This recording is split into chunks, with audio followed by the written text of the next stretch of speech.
Hey Nomads! Today we're going to talk about a topic that often concerns many visitors when they come to Japan, and that's the idea of using a communal bathing facility like a sento or an onsen. Many people would love to try one, but they feel a little bit worried about the fact that they have to be completely naked to use one, and also they're a little bit unsure as to what they're supposed to do inside. So today we wanted to talk about basically how to use an onsen and general etiquette so that when you do come to Japan, hopefully this will give you the confidence to try one out for yourself, even if you do still feel a little bit nervous about it for the first time. So let's start off with the first step.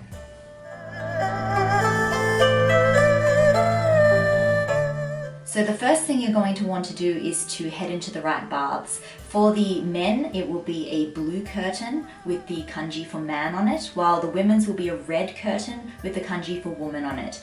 Even if you don't know those characters or you can't remember which one is which, all you have to remember is the color and you're good to go. Once you're inside, the first area you will come to will be the changing area. Some will have baskets like this one, some will have lockers, some may have a combination of the two. It just depends on the facility that you are using. So at this point you'll be completely naked, and the only things that you'll be bringing inside with you will be any bath products you'd like to use. Most bathing facilities provide shampoo, conditioner and body wash, but if you do have any product preferences, you can bring those inside with you. Also, if you have long hair, remember to bring a hair tie so you can tie your hair back so it doesn't get into the bathing water. And lastly, you'll have a small hand towel. You'll be leaving your main bath towel here at this point in either the basket or the locker, and just this small hand towel will go inside with you. And if you are feeling a little bit uncomfortable about being naked, you can actually use it as a modesty towel as well. Just hold it up against your body like this as you walk around the baths. So once you have your bath products and hair tie if necessary and your small towel, you're ready to go inside the bath. So let's go.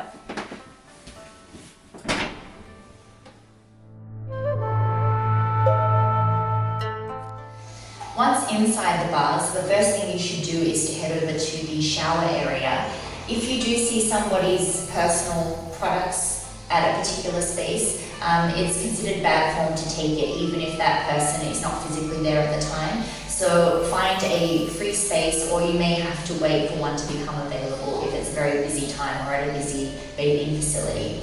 So once you've found a free space, you can head over and sit down. You're usually given a small stool like this one because they are very low, so you'll be seated while you're bathing.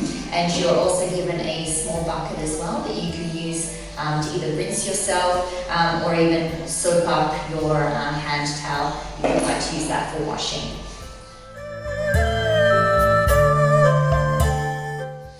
One thing to be mindful of when you are using the showers is the fact that there are people very close to you on either side of you, so just be mindful when you are using the shower head or you are rinsing yourself that you're not splashing the people around you. Second of all, some taps stop automatically after a short period of time, just so to ensure that no taps are left on and no water is wasted. So if that is the case, you may have to press it multiple times in order to rinse yourself off or to wash your hair and so on. So once you finish showering, if you have been using your small hand towel as a washcloth, just ensure that you rinse that out thoroughly and to make sure that there's no soap left in it, because we will continue to bring this around the baths with us. Also be sure to pick up any of your own personal belongings and move them out of this area to free up the shower for somebody else. There is usually a dedicated rack or shelf for you to put those items on.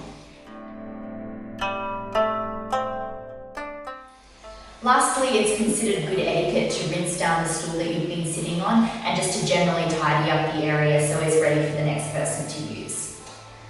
So with that, it's time to get in the baths. So this is an example of a communal bath. The only things we'll have with us at this point will be our small hand towel and a hair tie if we need to tie our hair up. Some things to keep in mind when you're entering the baths.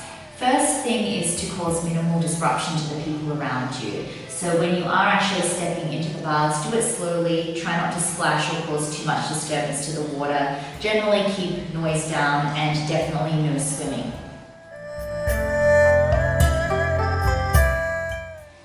The next thing is regarding the hand towel. This should never enter the bathing water, so always ensure it's kept outside.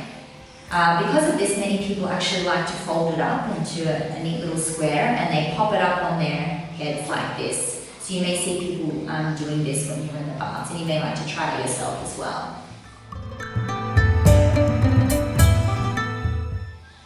When you are in the baths, ensure that you don't wash your face with the water or get your hair in the water. This is coming from a hygiene standpoint, but it's also because some of the natural hot springs are acidic. So you obviously don't want any of that getting into your eyes or your hair. A final thing to keep in mind is that the baths can be really hot, up to 42 degrees Celsius. So just proceed with caution when you're entering the water. And if you are feeling too hot, you may like to sit on the edge of the baths themselves just to cool down a little bit, or maybe mix it up and go to a different bath, because some communal bathing facilities have more than one with varying temperatures, so you can mix it up by moving between them. Or you may like to take a cool rinse under the shower. So once you've finished soaking and you're ready to leave, you can either head back into the locker rooms or you can take another shower if you'd like. If you are using natural hot springs, it's definitely recommended to shower once more afterwards, just to rinse off any of the minerals and stopping you smelling like rotten eggs.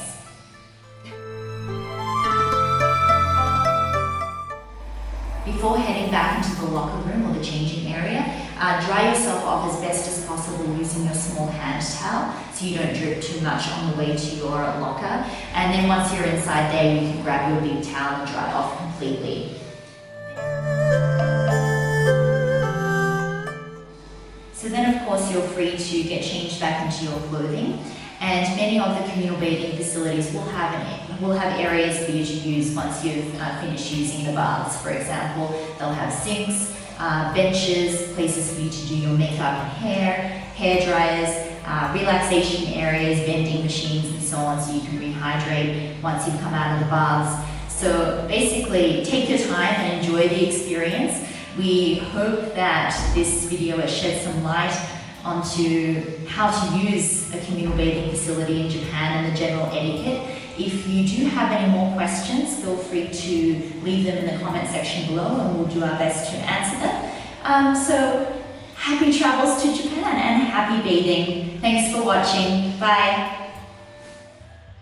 If you'd like to see all of these steps set out in written form, you can head on over to our blog post on the topic. The link will be in the description box, which includes some further information not included in this video, as well as some of your frequently asked questions on how to use onsen. If you'd like to watch another video on another interesting cultural experience in Japan, you can go ahead and click on the video playing on your screen, where I take you inside a capsule hotel. Thanks for watching and see you next time.